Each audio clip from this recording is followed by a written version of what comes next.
Hi friends, welcome to பிஜிஸ் kitchen. இன்றைக்கி என்னோடய morning routine vlog தான் பார்க்க போகிறோம். மார்னிங் என்ன ரெசிபிலாம் செஞ்சுருந்தேன்னு ஷேர் பண்ணியிருக்கேன். வாங்க வீடியோக்குள்ளே போகலாம். மார்னிங் டிஃபன் வந்து இட்லி, டிஃபன், சாம்பார், மெதுவடை தான் செஞ்சுருந்தேன். வாங்க அது எப்படி ஈஸியாக செய்கிறதுன்றதை பார்க்கலாம். மெதுவடை ஒரு தடவை நான் செஞ்ச மாதிரி செஞ்சு ட்ரை பண்ணி பாருங்கள். நல்லா முறுமுறுன்னு நல்லா சாஃப்டாக இருக்கும். என் சேனலில் ஃபஸ்ட் டைம் பார்க்குறீங்கன்னா சப்ஸ்கிரைப் பண்ணிவிட்டு பக்கத்தில் இருக்க பெல் ஐக்கானை கிளிக் பண்ணிக்கோங்க. அப்போ தான் நான் போடுற வீடியோஸில் நோட்டிஃபிகேஷனாக வரும். நான் செஞ்ச மாதிரி இவரோட செஞ்சு ட்ரை பண்ணி பாருங்கள். வடை அவ்வளோ சாஃப்டாக முறுமுறுன்னு இருக்கும், ஹோட்டலில் செஞ்ச மாதிரியே. வாங்க அது எப்படி செய்கிறதுன்றதை பார்க்கலாம். மார்னிங் எப்பவும் போல் இஞ்சி டீ தான் ரெடி பண்ணிகிட்ருக்கேன். இஞ்சி டீயும் ரெடி ஆகிடுச்சு. ஹை ஃப்ளேமில் வச்சு ஒரு 5 நிமிஷம் கொதிக்க விட்டுட்டு ஃப்ளேம் ஆஃப் பண்ணிடலாம். இஞ்சி டீயும் ரெடி ஆகிடுச்சு. டீ ரெடி ஆகிடுச்சு, ஃப்ளேம் ஆஃப் பண்ணியாச்சு. அடுத்து சாம்பார் ரெடி பண்ணிடலாம். சாம்பார் செய்கிறதுக்கு 2 கிளாஸ் துவரம் பருப்பை நல்லா வாஷ் பண்ணி எடுத்திருக்கேன். அது கூட காரத்துக்கு 5 பச்சை மிளகாவை 2ஆக கட் பண்ணி சேர்த்துக்கலாம். 2 மீடியம் சைஸ் தக்காளி, ஒரு பெரிய வெங்காயத்தை நீட்டாக கட் பண்ணி வச்சுருக்கேன். 10 பல் பூண்டு எடுத்திருக்கேன்.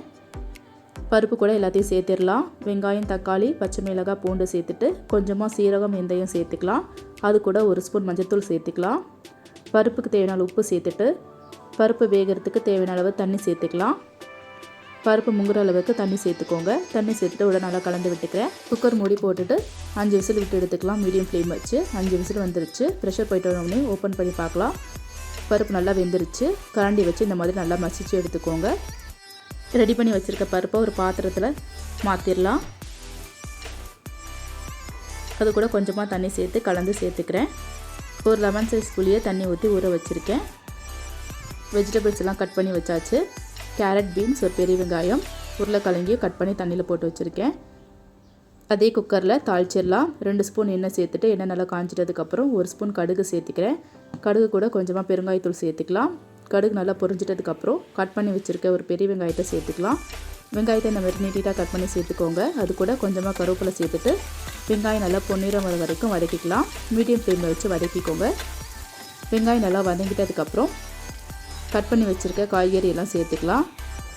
நான் பருப்பில் தக்காளி சேர்த்துருக்கிறதுனால தாளிக்கும் போது தக்காளி சேர்க்கலை. கட் பண்ணி வச்சுருக்க கேரட், பீன்ஸ், உருளைக்கிழங்கு எல்லாம் சேர்த்துக்கலாம். காய்கறி எல்லாத்தையும் சேர்த்துட்டு எண்ணெயிலே ஒரு 2 நிமிஷம் நல்லா வதக்கிக்கலாம். காய்க்கு தேவையான அளவு உப்பு சேர்த்துக்கலாம். உப்பு சேர்த்துட்டு ஒரு 2 நிமிஷம் வதக்கிக்கோங்க. நல்லா வதங்கிட்டதுக்கப்புறம் அது கூட சாம்பார் பவுடர் 1 ஸ்பூன் சேர்த்துக்கிறேன். அது கூட 1 ஸ்பூன் வீட்டு மிளகாய்த்தூள் சேர்த்துக்கலாம். மிளகாய்த்தூள் சேர்த்துட்டு மிளகாய்த்தூள் பச்சை ஸ்மெல் போகிற வரைக்கும் ஒரு 2 நிமிஷம் நல்லா வதக்கிக்கோங்க. நல்லா வதக்கிட்டதுக்கப்புறம் காய்க்கு தேவையான அளவு தண்ணி சேர்த்துக்கலாம். 1 கிளாஸ் தண்ணி சேர்த்துட்டு கரண்டியை வச்சு ஒரு இடம் நல்லா மிக்ஸ் பண்ணி விட்டுக்கோங்க. நல்லா மிக்ஸ் பண்ணி விட்டுட்டு இது நல்லா கொதிக்கட்டும். இந்த அளவுக்கு கொதிச்சிட்டதுக்கப்புறம் கரைச்சி வச்சுருக்க பருப்பு தண்ணியை சேர்த்துக்கலாம். பருப்பு தண்ணி ஃபுல்லாக சேர்த்துட்டு உப்பு கரெக்டாக இருக்கான்னு செக் பண்ணி சேர்த்துக்கோங்க. பருப்பு சேர்த்துட்டோடனே ஹை ஃப்ளேமில் வச்சுருங்க. உப்பு எனக்கு கம்மியாக இருக்கிறதுனால உப்பு கொஞ்சம் சேர்த்துட்டு ஒரு தடவை நல்லா கலந்து விட்டுக்கிறேன். நல்லா கலந்து விட்டு ஹை ஃப்ளேம்லேயே இருக்கட்டும். இது நல்லா கொதிக்கணும். இது ஒரு கொதி வந்துட்டதுக்கப்புறம் கரைச்சி வச்சுருக்க புளி தண்ணியை சேர்த்துக்கலாம். ஒரு கொதி வந்துட்டோடனே கரைச்சி வச்சுருக்க புளி தண்ணியை சேர்த்துட்டு ஒரு தடவை நல்லா கலந்து விட்டுக்கோங்க. ஹை ஃப்ளேமில் வச்சு ஒரு 5 நிமிஷம் நல்லா கொதிக்க விட்டுடலாம். இந்த அளவுக்கு நல்லா கொதிக்கணும். கொதிச்சிட்டதுக்கப்புறம் கட் பண்ணி வச்சுருக்க கொத்தமல்லியை சேர்த்துக்கலாம். உங்களுக்கு கொத்தமல்லி எவ்வளோ வேணுமோ அந்த அளவுக்கு சேர்த்துக்கோங்க. கொத்தமல்லி சேர்த்துட்டு மீடியம் ஃப்ளேமில் வச்சிடலாம். மீடியம் ஃப்ளேமில் வச்சுட்டு குக்கர் மூடி போட்டு வச்சுருங்க. குக்கர் மூடி போட்டு வச்சுட்டு ஒரு விசில் விட்டு எடுத்துக்கலாம். காய்கறி வேகிறதுக்கு ரொம்ப நேரம் ஆகாது. ஏன்னா நம்ம சின்ன சின்னதாக கட் பண்ணி போட்டிருக்கிறதுனால ஒரு விசில் வந்தால் போதும். நான் குக்கர் மூடி போட்டு வச்சுட்டு மீடியம் ஃப்ளேம் வச்சு ஒரு விசில் விட்டு எடுத்துக்கிறேன். அதுக்குள்ளே இட்லியும் ஊற்றி வச்சிடலாம். சாம்பார் விசில் வரதுக்குள்ளே எல்லா தட்லேயும் இட்லி ஊற்றி வச்சிடலாம்.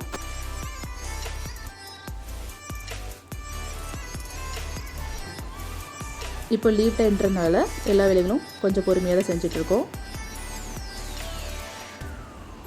இட்லி ஊற்றி வச்சாச்சு. இட்லி வேகிறதுக்குள்ளே வடைக்கு மாவு அரைச்சிடலாம். வடை செய்கிறதுக்காக நைட்டே உளுந்து ஊற வச்சுட்டேன். உளுந்து நிறைய ஊற வச்சுருந்தனால 2 வாட்டி மிக்சியில் அரைச்சி எடுத்துக்கிறேன். வடைக்கு மாவு அரைச்சி எடுத்தாச்சு. அது கூட தேவையான உப்பு சேர்த்துக்கோங்க. உப்பு சேர்த்துட்டதுக்கப்புறம் கொஞ்சமாக பேக்கிங் சோடா சேர்த்துக்கலாம். பேக்கிங் சோடா சேர்த்துட்டதுக்கப்புறம் இதை ஒரு 5 நிமிஷம் நல்லா கலந்து எடுத்துக்கோங்க. எவ்வளோ மிக்ஸ் பண்ணுறோமோ அந்த அளவுக்கு வடை நல்லா சாஃப்டாக வரும். இது ஒரு 5 நிமிஷம் அப்படியே இருக்கட்டும். ஒரு பெரிய வெங்காயத்தை சின்ன சின்னதாக கட் பண்ணி வச்சுருக்கேன். 4 பச்சை மிளகாவை சின்ன சின்னதாக கட் பண்ணி வச்சுருக்கேன். கருவேப்பிலை, கொத்தமல்லி, ஒரு சின்ன துண்டு இஞ்சி சின்ன சின்னதாக கட் பண்ணி எடுத்துக்கோங்க. 1 ஸ்பூன் சீரகம், 1 ஸ்பூன் மிளகு எடுத்திருக்கேன். எல்லாம் கட் பண்ணி எடுத்தாச்சு. வடைக்கு இட்லியும் ரெடி ஆகிடுச்சு. இட்லி எடுத்து ஹாட் பாக்ஸில் வச்சிடலாம். பாருங்கள் இட்லி இவ்வளோ சூப்பராக வந்திருக்குன்னு.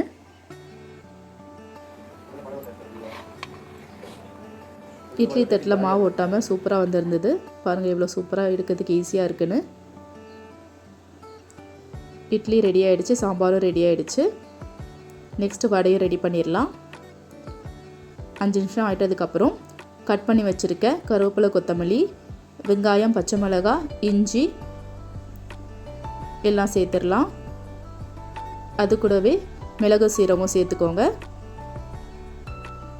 வடைக்கு எப்பவுமே வெங்காயம் இந்த மாதிரி சின்ன சின்னதாக கட் பண்ணி சேர்த்துக்கணும். எல்லாம் சேர்த்துட்டு நல்லா ஈவனாக மிக்ஸ் பண்ணி எடுத்துக்கோங்க. நம்ம ஆல்ரெடி உப்பு போட்டு வச்சுருக்கிறதுனால இப்போ உப்பு எதுவும் சேர்க்க வேணாம். தண்ணி எதுவும் சேர்க்காமல் நல்லா கலந்து எடுத்துக்கணும். நம்ம மாவு அரைக்கும் போதே கொஞ்சமாக தண்ணி சேர்த்து அரைச்சிருக்கிறதுனால இப்போ எதுவும் தண்ணி சேர்க்க வேணாம். இந்த அளவுக்கு நல்லா கலந்து எடுத்துக்கோங்க. இது ஒரு 5 நிமிஷம் அப்படியே இருக்கட்டும். நைட்டு ஃபுல்லாக உளுந்து நல்லா ஊறினதுனால வடை சூப்பராக வந்துச்சு, நல்லா சாஃப்டாக. கடாயில் வடை போடுறதுக்கு தேவையான எண்ணெய் சேர்த்துருக்கேன். எண்ணெய் நல்லா காஞ்சிட்டதுக்கப்புறம் வடை போட்டு எடுத்துடலாம். ஒரு கிண்ணத்தில் தண்ணி எடுத்துக்கோங்க. தண்ணியில் கை நல்லா இந்த மாதிரி முக்கிட்டு கொஞ்சம் கொஞ்சமாக மாவு எடுத்து வடை போட்டு எடுத்துக்கலாம்.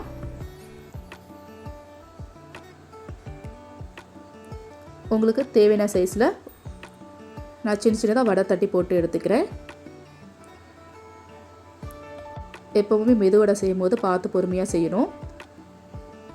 இந்த மாதிரி நடுவில் ஹோல்ஸ் போட்டுட்டு ஆயில் நல்லா சூடாகிட்டதுக்கப்புறம் மாவை போட்டுடலாம். இதே மாதிரி எல்லாத்தையும் போட்டு ஃப்ரை பண்ணி எடுத்துக்கலாம். மீடியம் ஃப்ளேமில் வச்சு வடையை போட்டு எடுத்துக்கலாம். 2 பக்கம் நல்லா ஃப்ரை ஆகணும். அப்பப்போ இந்த மாதிரி திருப்பி திருப்பி விட்டுக்கணும். அப்போ தான் 2 பக்கம் நல்லா மாவு வேகும். உளுந்து வடை செய்யும் போதுமே எப்போவுமே பார்த்து பொறுமையாக செய்யணும். உளுந்து வடை யாருக்குமே ஈஸியாக வந்துடாது. மாவு அரைக்கும் போது பார்த்து கரெக்டாக அரைக்கணும். தண்ணி அதிகமாக சேர்த்திங்கன்னா மாவில் தண்ணி அதிகமாகிடுச்சுன்னா வடை இந்த மாதிரி ஷேப்பாக வராது. வடைக்கு உளுந்து அரைக்கும் போது கொஞ்சமாக தண்ணி சேர்த்து அரைச்சி எடுத்துக்கோங்க. நல்லா சாஃப்டாக அரைச்சி எடுத்துக்கணும். இதே மாதிரி மீதி இருக்க மாவையும் வடை போட்டு எடுத்துக்கிறேன். பாருங்கள் எவ்வளோ சூப்பராக வந்திருக்குன்னு வடை. நான் இதில் அரிசி மாவு எதுவுமே சேர்க்கலை. உளுந்து நல்லா ஊறணும். ஊறினா தான் வடை வரைக்கிறதுக்கு ஈஸியாக இருக்கும். நான் செஞ்ச மாதிரி ஒரு தடவை செஞ்சு ட்ரை பண்ணி பாருங்கள். வடை சூப்பராக ஈஸியாக செய்யலாம். மீடியம் ஃப்ளேமில் வச்சு இதே மாதிரி எல்லாத்தையும் ஃப்ரை பண்ணி எடுத்துக்கோங்க. வடையும் ரெடி ஆகிடுச்சு. அப்பப்போ இந்த மாதிரி திருப்பி விட்டுக்கிட்டே இருங்க. அப்போ தான் 2 பக்கம் நல்லா வேகும் மாவு. மீடியம் ஃப்ளேமில் வச்சு 2 பக்கமும் திருப்பி விட்டு நல்லா ஃப்ரை பண்ணி எடுத்துக்கிறேன். நல்லா கோல்டன் கலர் வர வரைக்கும் ஃப்ரை பண்ணி எடுத்துக்கோங்க. மெதுவடை செய்கிறப்போ உங்களுக்கு மாவு தண்ணியாகிடுச்சுன்னா கொஞ்சமாக அரிசி மாவு சேர்த்துட்டு நல்லா மிக்ஸ் பண்ணி எடுத்துக்கோங்க. அதுக்கப்புறம் வடை போட்டு பாருங்கள். வடை சூப்பராக வரும். அரிசி மாவு சேர்க்குறதுனால வடை நல்லா மொறுமொறுன்னு இருக்கும். நான் அரிசி மாவு எதுவுமே சேர்க்காமலே அவ்வளோ சூப்பராக வந்திருந்தது வடை. இது நல்லா ஃப்ரை ஆகிடுச்சு. இது ஒரு பிளேட்டில் எடுத்து வச்சுக்கிறேன். மெதுவடையும் ரெடி ஆகிடுச்சு. Morning breakfast idli, tiffin, sambar, vada எல்லாமே ரெடி ஆகிடுச்சு. எல்லாம் பிளேட்டில் எடுத்து வச்சிடலாம். இட்லி, சாம்பார் வடைலாம் நான் செஞ்ச மாதிரி ஒரு செஞ்சு ட்ரை பண்ணி பாருங்கள். அவ்வளோ ஈஸியாக இருக்கும். டேஸ்ட்டு செமையாக இருக்கும்.